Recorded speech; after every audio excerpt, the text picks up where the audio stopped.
নলবাৰীত টেৰ ৰিডিং আৰু এক্সেছ বাৰ চেম্বাৰ মুকলি।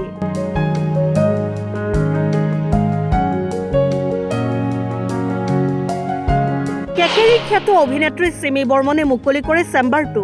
নলবাৰী পশ্চিম চামতাৰ উদীয়মান যুৱক ৰাজেশ দত্তই মঙলবাৰে নলবাৰী চহৰৰ গোপাল বজাৰ দুৰ্গা মন্দিৰৰ সমীপত নিজাববীয়াকৈ টেৰ ৰিডিং আৰু এক্সেছ বাৰ্ছৰ এটা চেম্বাৰ আনুষ্ঠানিকভাৱে আৰম্ভ কৰে। কেইবা বছৰ ধৰি নিজ ঘৰ পশ্চিম চামতাতে টেৰ ৰিডিং আৰু এক্সেছ বাৰ্ছৰ জৰিয়তে সেৱা আগবঢ়াই আহিছিল উদীয়মান যুৱক ৰাজেশ দত্তই। মঙলবাৰে নলবাৰী চহৰৰ গোপাল বজাৰ দুৰ্গা মন্দিৰৰ সমীপত টেৰ ৰিডিং আৰু এক্সেছ বাৰ্ছৰ চেম্বাৰটো আনুষ্ঠানিকভাৱে মুকলি কৰা হয়। টেৰ ৰিডিং আৰু এক্সেছ বাৰ্ছৰ চেম্বাৰটো আনুষ্ঠানিকভাৱে মুকলি কৰে কেকেৰি খ্যাত অভিনেত্ৰী তথা জিলা পৰিষদৰ নৱনিৰ্বাচিত সদস্য সিমি বৰ্মনে। খুব সুন্দৰ অনুষ্ঠান। আমাৰ নলবাৰী জিলাতে নলবাৰী টাউনত এটা টেৰট কাৰ্ডৰ আৰু এক্সেছ বাৰৰ চেম্বাৰ এটা অপেনিং কৰা হৈছে আৰু ইয়াৰ লগত আছে মোৰ ভাইটি ৰাজেশ দত্ত। টেৰট কাৰ্ড আৰু এক্সেছ বাৰৰ কথা কি ক'ম, আপোনালোকে সকলোৱে জানে আজিকালি খুব ট্ৰেণ্ডত আছে আৰু আমাৰ সৰ্বভাৰতত দেৱা আৰু দোৱা এই দুটাই বস্তু প্ৰযোজ্য। যিহেতু আমি ভাৰতীয় নাগৰিক, গতিকে ভগৱানৰ লগতে আমি আধ্যাত্মিকতাৰ প্ৰতি আমি বহুত বিশ্বাস কৰোঁ আৰু সেই বিশ্বাসৰ আধাৰতে আমাৰ সুন্দৰ প্ৰচেষ্টা ৰাজেশ ভাইটিয়ে নলবাৰীতে এটা চেম্বাৰ দিছে। ইয়াত আপোনালোকে টেৰট ৰিডিং চাব পাৰিব আৰু এক্সেছ বাৰ ল'ব পাৰিব।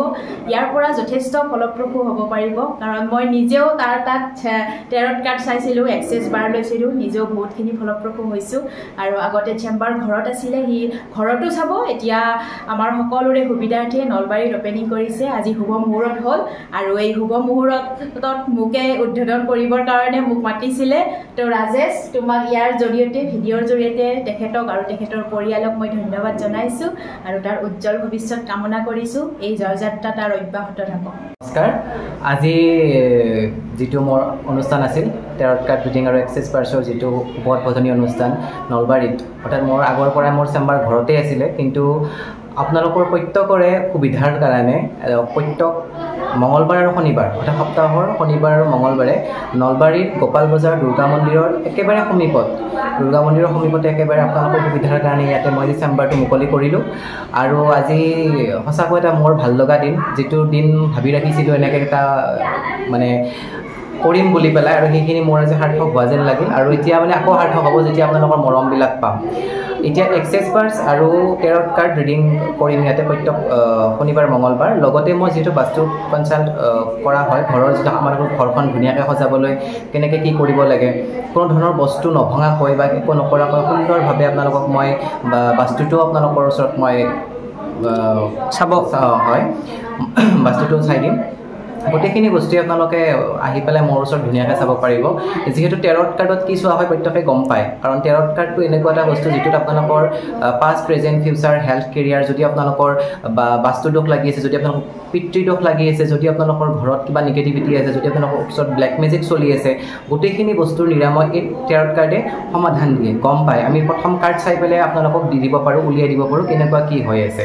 আজিৰ এই অনুষ্ঠানটো যেতিয়া উদ্বোধক হিচাপে মাতিছিলোঁ আমাৰ খাপলাংকাৰ কেকেৰি খ্যাত সিমি বৰ্মন বাইদেউ, আৰু বৰ্তমান তেওঁ জিলা পৰিষদৰ এগৰাকী মনোনীত প্ৰাৰ্থী, আৰু খুব বেছিয়ে ভাল লাগিছে। আৰু গোটেইখিনি মোৰ যিখিনি শুভাকাংক্ষী গোটেইবিলাক আহিছে আৰু আশীৰ্বাদ দিছে। আপোনালোকে আশীৰ্বাদ কৰিব যাতে পৰৱৰ্তী পৰ্যায়ত ইয়াতকৈ বেছি আগুৱাই যাব পাৰোঁ। কোন সময়ৰ পৰা কোন সময়লৈ চোৱা হ'ব?